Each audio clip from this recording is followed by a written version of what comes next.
119 സങ്കീർത്തനം അതിൻ്റെ 6 വാക്യം. നിന്റെ സകല കൽപ്പനകളെയും സൂക്ഷിക്കുന്നിടത്തോളം ഞാൻ ലജ്ജിച്ചു പോകുകയില്ല. നമ്മളാരും ലജ്ജിച്ചു പോകാൻ ആഗ്രഹിക്കുന്നവരല്ല.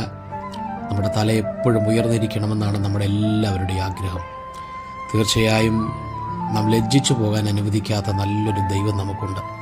ലജ്ജിച്ചു പോകാതിരിക്കണമെങ്കിൽ കർത്താവിൻ്റെ വചനം പറയുകയാണ്, കർത്താവിൻ്റെ കൽപ്പനകളെ നാം അനുസരിക്കുകയും അത് സൂക്ഷിക്കുകയും നാം ചെയ്യുമ്പോൾ നിശ്ചയമായും നാം ലജ്ജിക്കാതെ വണ്ണം നമ്മുടെ തലയെ ഉയർത്തുന്ന ഒരു നല്ല കർത്താവ്, ഒരു നല്ല പിതാവ് നമുക്കുണ്ട്.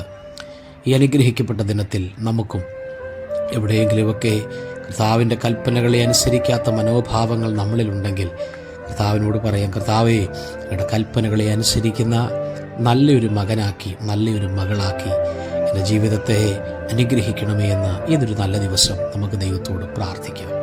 ദൈവം എല്ലാവരും ധാരാളമായിട്ട് അനുഗ്രഹിക്കട്ടെ. സ്തോത്രം.